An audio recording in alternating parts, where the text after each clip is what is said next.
નમસ્કાર, આપ જોઈ રહ્યા છો સ્પેશિયલ રિપોર્ટ. આપની સાથે હું છું ઝરણા. પોતાને સુપર પાવર બનાવવાની હોડમાં જોતરાયેલું ચીન અત્યારે ટેન્શનમાં છે અને ચીનના ટેન્શનનું કારણ છે કોરોના. ચીનમાં ફરી કોરોના વાયરસે અટેક કર્યો છે. ચીનમાં સતત કેસ વધી રહ્યા છે. કોરોનાએ કરેલો વળતો પ્રહાર વધુ ઘાતક છે, કેમ કે ચીનમાં 200 કરોડ રસીના ડોઝ આપ્યા છતાં કોરોના માથું ઉંચકી રહ્યો છે. કોરોનાને કાબૂમાં લેવા અને વધુ ન ફેલાય તે માટે ચીને ઝીરો કોવિડ પોલિસી હેઠળ આ વિસ્તારમાં લોકડાઉનનું હથિયાર ઉગામ્યું છે. ચીનના વુહાનમાંથી કોરોના વાયરસ આખી દુનિયામાં ફેલાયો હતો અને ફરી ચીનમાં કોરોના વિસ્ફોટ થતાં શું બાકી દુનિયાએ ચિંતા કરવા જેવું છે? ભારત જેવા કેટલાય દેશોમાં કોરોનાની ત્રીજી લહેર બાદ જનજીવન હવે માંડ થાળે પડ્યું છે. ત્યારે ચીનમાં કોરોના વિસ્ફોટથી શું આ દેશો માટે પણ ખતરાની ઘંટડી છે? ત્યારે આ જ મુદ્દે જોઈએ સ્પેશિયલ રિપોર્ટ. ચોથી લહેર આવશે?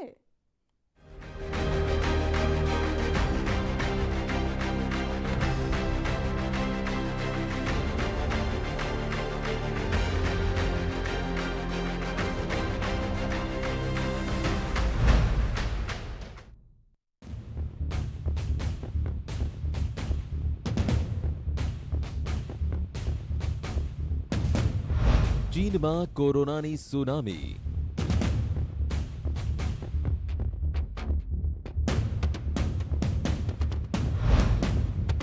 એક દિવસમાં રેકોર્ડ બ્રેક કેસ.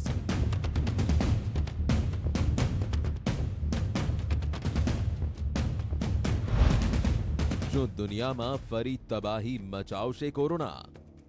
છેલ્લા 2 મહિનાથી દુનિયાના બધા દેશોમાંથી કોરોનાના ઘટતા કેસોના સમાચારો આવી રહ્યા છે. તેવામાં ચીનમાંથી દુનિયાનું ટેન્શન વધે તેવા સમાચાર આવ્યા છે. ચીનમાં ફરી કોરોના વાયરસે માથું ઉચકવાનું શરૂ કરી દીધું છે. કોરોનાના નવા સ્વરૂપે સ્વાસ્થ્ય સંગઠનોની ચિંતા વધારી દીધી છે. ચીનના કેટલાય શહેરોમાં ફરી એકવાર કોરોનાના કેસ વધી રહ્યા છે. ચીનના કેટલાક પ્રાંતોમાં આ વાયરસની રિવર્સ ગિયરે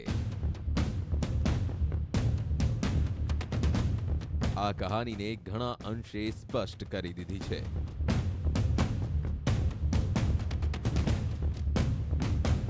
ભલે કોઈ દેશમાં કોરોના વાયરસ અંત નજીક પહોંચી જાય, પણ તેની વાપસી ગમે ત્યારે થઈ શકે છે.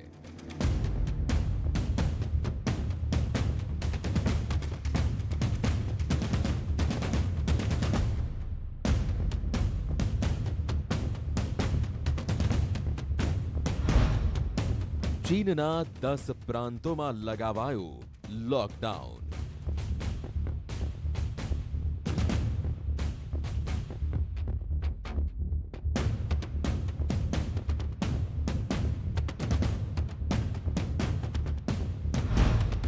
પાંચ કરોડથી વધુ લોકો ઘરોમાં બંધ.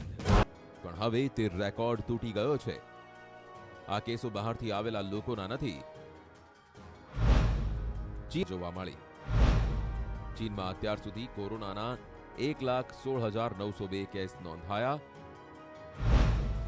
દુનિયામાં જ્યારે અત્યાર સુધી કોરોનાથી 60,75,071 લોકોના મોત થયા છે,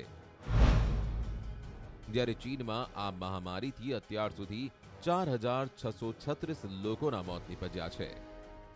આપણા ત્યાં જે થર્ડ વેવ હતો એ ઓમિક્રોન વેરિયન્ટનો હતો, પણ ચીન હોંગકોંગમાં જે અત્યારે જોવા મળે છે, ચીનમાં, હોંગકોંગમાં ને બધી જાપાનમાં ને બધી જગ્યાએ ફરીથી કોરોનાના કેસીસ વધી રહ્યા છે. તો એમાં જે વેરિયન્ટ જોવામાં આવ્યો છે એ ડેબીક્રોન છે. ડેબીક્રોન એટલે it is a combination of delta variant અને ઓમિક્રોન વેરિયન્ટ, એટલે આ બંનેનું કોમ્બિનેશન છે. પણ હવે ચીનમાં કોરોનાએ એવો ઘાતક વાર કર્યો છે કે પાણી ચીનના માથાથી ઉપર જતું રહ્યું છે.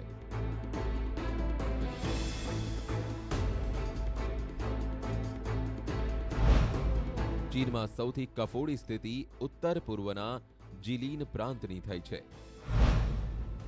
જ્યાં કોરોનાના કેસોની સંખ્યા મહિનામાં 3500ને પાર થઈ ગઈ છે. ઓમિક્રોનના 500થી વધુ કેસ સામે આવ્યા. 5 ગણી સ્પીડે અહીં કોરોનાના કેસોની સંખ્યા વધી રહી છે. સ્થિતિ એટલી કફોડી થઈ છે કે અહીં લોકડાઉન લગાવી દેવામાં આવ્યો. હવે 90 લાખ લોકો ઘરોમાં બંધ છે. સ્થિતિ ઉત્તર પૂર્વના શહેરમાં જ નથી વણસી. દક્ષિણ ચીનમાં ટેકનોલોજી શહેર શેન્ચેનમાં લોકોને ઘરમાં જ રહેવા કહેવામાં આવ્યું છે. શેનચેન શહેરે પહેલાથી ઓમિક્રોન વેરિયન્ટનો માર સહન કરી રહ્યું છે. હવે ત્યાં બસ અને મેટ્રોને સસ્પેન્ડ કરવામાં આવી છે. લોકોને વર્ક ફ્રોમ હોમનો આદેશ આપવામાં આવ્યો છે. એક વ્યક્તિના ટેસ્ટ કરવામાં આવી રહ્યા છે. ચીનના પૂર્વમાં પણ કોરોનાએ સરકારનો શ્વાસ અદ્ધર કરી નાખ્યો છે. ચીનની અર્થવ્યવસ્થામાં મહત્વનું યોગદાન આપનાર શાંઘાઈમાં પણ કોરોનાએ કહેર મચાવ્યો છે. અહીં કેટલાય વિસ્તારોમાં આંશિક લોકડાઉન લગાવવામાં આવ્યું છે. કોરોનાનો ખૌફ એટલો છે કે શહેરમાં દાખલ થનાર દરેક વ્યક્તિનો કોરોના ટેસ્ટ કરાવવામાં આવી રહ્યો છે. બસ સેવા સસ્પેન્ડ કરવામાં આવી છે. શહેરમાં 150થી વધુ બગીચા બંધ કરવામાં આવ્યા છે. બહારથી આવતા પાર્સલોને સેનેટાઈઝ કરવામાં આવી રહ્યા છે. છેલ્લા 2-3 દિવસથી જે આંકડા આવી રહ્યા છે એ ચિંતાજનક છે, કારણ કે ચાઇનામાં જે નોર્મલી કેસ છુપાવતું હોય છે ત્યાં પણ 2000 જેટલા આંકડા આવ્યા છે પોઝિટિવ.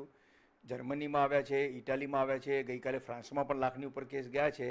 આ બધા ચિંતાજનક એટલા માટે છે કે આ કયો નવો કોઈ વેરિયન્ટ આવ્યો છે કે શું, કે જૂનો વાયરસ છે ને એનું ફરી ઇન્ફેક્શન થઈ રહ્યું છે, એ સંશોધનનો વિષય છે. એટલે આપણે ખાસ ધ્યાન રાખવું પડશે કે આ કયો વેરિયન્ટ આવી રહ્યો છે. નવો વેરિયન્ટ તો WHO તાત્કાલિક એનું સંશોધન કરી ડિક્લેર કરવું જોઈએ કે આ નવો વેરિયન્ટ છે, આમાં આટલા ચેન્જીસ છે, આમાં આટલું વેક્સિન બ્રેક થ્રુ થઈ રહ્યું છે કે રીઇન્ફેક્શન થઈ રહ્યું છે, એ ખાસ જોવાની જરૂર છે. ચીનના સોશિયલ મીડિયા પર વાયરલ થયેલા આ વિડીયો ચીનમાં કોરોનાને લઈ કેવી સ્થિતિ છે તેની હકીકત વર્ણવી રહ્યા છે. ચીનના ઔદ્યોગિક શહેર ગુન્ઝુઆંગમાં લોકોની ભીડ છે. આ લોકોને ટેસ્ટિંગ કર્યા બાદ જ બહાર નીકળવાના આદેશ છે. આ હોંગકોંગ શહેરના દ્રશ્યો છે, જ્યાં બસમાંથી ઉતરતા આ મેડિકલ ટીમના સભ્યો છે.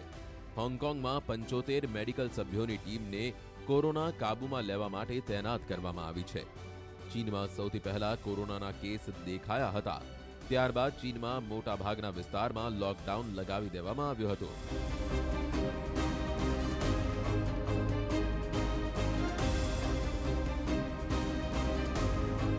ત્યારબાદ જ્યારે લોકોને રસીના ડોઝ આપવામાં આવ્યા તો પ્રતિબંધોને પણ હટાવી દેવામાં આવ્યા.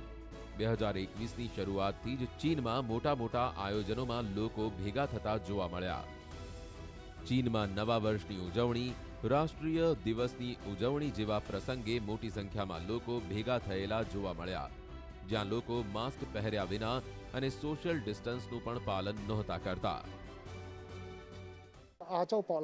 Now, as the mainland team has arrived, we can work with them and provide more beds. They can improve our medical level and reduce severe cases and lower the fatality rate, so we welcome them very much. ચીનમાં વધતા કેસોની દુનિયા પર થશે અસર?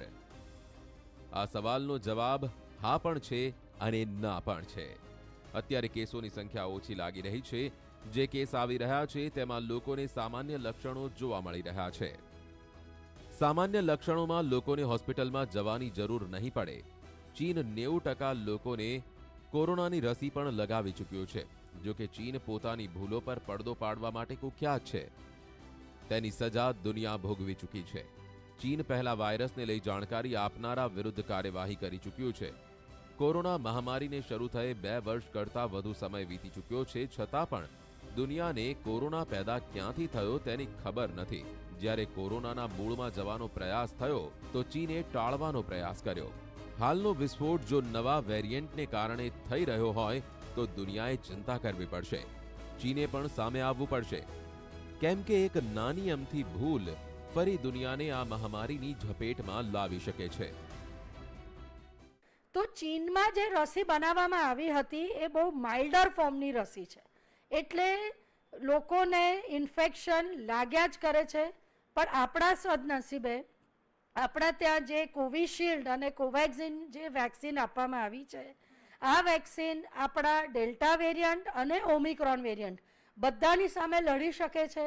આપણે પહેલાં પણ આ વાત કરી હતી કે એવું નથી કે રસી આપેલી હોય તો તમને ચેપ ના લાગે, પણ આ રસીના લીધે તમને સિરિયસ ઇલનેસ એટલે તમને ઘાતક બીમારી થતાં તમે રોકાઈ જાઓ.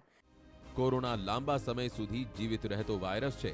આ વાયરસ બીજા ફ્લૂની તુલનામાં ઝડપથી ફેલાય છે તેનું પરિણામ આખી દુનિયામાં સ્પષ્ટ જોવા મળી રહ્યું છે. આ પણ એક મોટું કારણ છે કે કોરોનાના નવા વેરિયન્ટને લઈ ચીન પહેલા કરતા વધુ ચિંતિત જોવા મળી રહ્યું છે, કેમ કે આ મહામારી દરમિયાન ચીન પર સૌથી મોટો આરોપ લાગી રહ્યો છે કે તેની બેદરકારીને કારણે કોરોના વાયરસ આખી દુનિયામાં ફેલાયો છે. માટે ફરી ચીન નવા કેસને લઈ લોકડાઉનથી લઈ કડક પગલાં ભરી રહ્યું છે. ચીને કોરોનાને લઈ ઝીરો કોવિડ પોલિસી અપનાવી છે.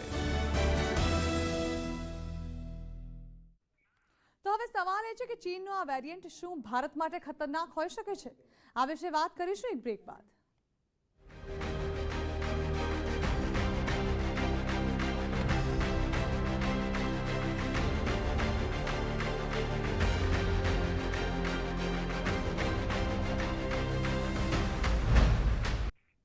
તો ચીનમાં વધતા કોરોનાના કેસોને લઈ આખી દુનિયા ટેન્શનમાં આવી ગઈ છે, કેમ કે કોરોના મહામારીની શરૂઆત ચીનના વુહાનથી જ થઈ હતી.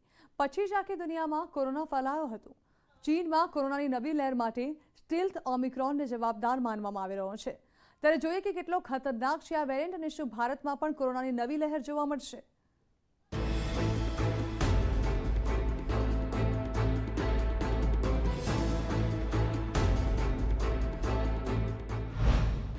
ચીનમાં કયા વેરિયન્ટથી નવી લહેર?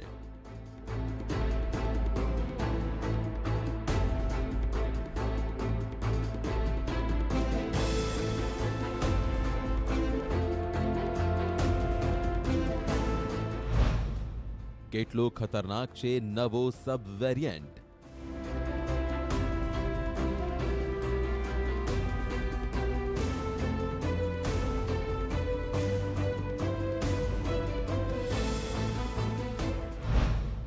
નવા સબ વેરિયન્ટના શું છે લક્ષણો?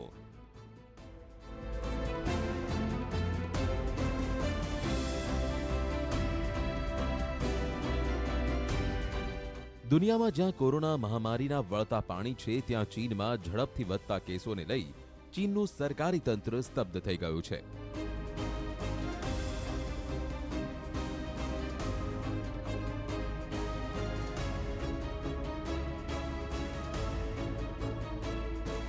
ચીનના અધિકારીઓએ ચીનમાં વધતા કેસોને લઈ કોરોનાના નવા સબ વેરિયન્ટની ઓળખ કરી છે, જેને પહેલા કરતા પણ વધુ ઘાતક માનવામાં આવી રહ્યો છે.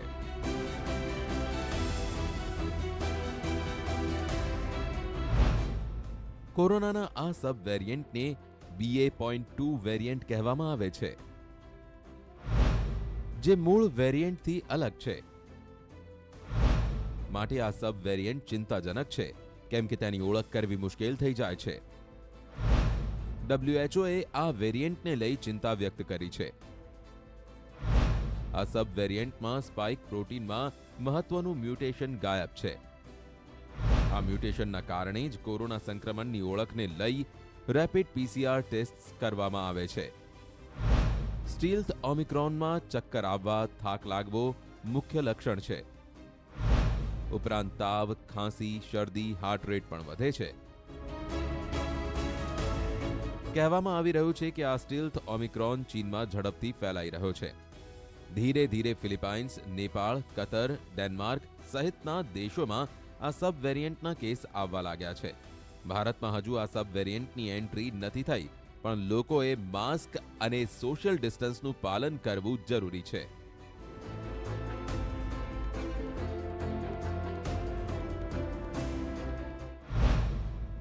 નવા વેરિયન્ટ પર અસરદાર નથી ચીની રસી. ચીનમાં વધતા કોરોનાના કેસને જોતા ચીનની રસી પર પણ સવાલ ઉઠી રહ્યા છે. ચીનમાં જ નહીં, દુનિયાના બીજા દેશોએ પણ ચીનની રસી લીધી છે.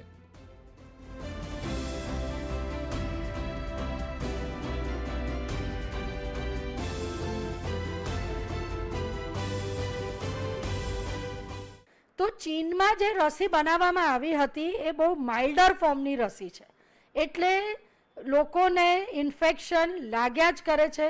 પણ આપણા સદનસીબે આપણા ત્યાં જે કોવિશિલ્ડ અને કોવેક્સિન જે વેક્સિન આપવામાં આવી છે, આ વેક્સિન આપણા ડેલ્ટા વેરિયન્ટ અને ઓમિક્રોન વેરિયન્ટ બધાની સામે લડી શકે છે. આપણે પહેલાં પણ આ વાત કરી હતી કે એવું નથી કે રસી આપેલી હોય તો તમને ચેપ ના લાગે, પણ આ રસીના લીધે તમને સિરિયસ ઇલનેસ એટલે તમને ઘાતક બીમારી થતાં તમે રોકાઈ જાઓ. શું ભારતમાં આવશે નવી લહેર? ચીનમાં વધતા કેસોને લઈ તે સવાલ ઊભો થાય છે કે શું ભારતમાં પણ કોરોનાની નવી લહેર આવશે? ચીન, પશ્ચિમ યુરોપ અને હોંગકોંગમાં કેસો વધી રહ્યા છે, તો શું ભારતમાં પણ ફરી એક વખત કોરોના વિસ્ફોટ થશે? જ્યારે મેડિકલ નિષ્ણાંતોને અમે આ સવાલ પૂછ્યા તો શું જવાબ મળ્યો, સાંભળો.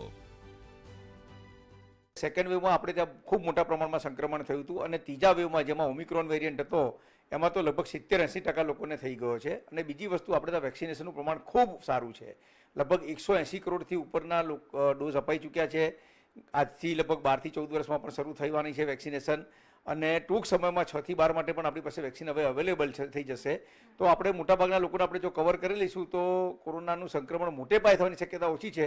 ચોક્કસથી કોઈ નવો વેરિયન્ટ આવે અથવા વેક્સિનમાં મોટા પાયે બ્રેકથ્રુ થાય તો આવી શકે. ચીનમાં કોરોનાના વધતા કેસોને લઈ ફરી બૂસ્ટર ડોઝની ચર્ચાએ જોર પકડ્યું છે.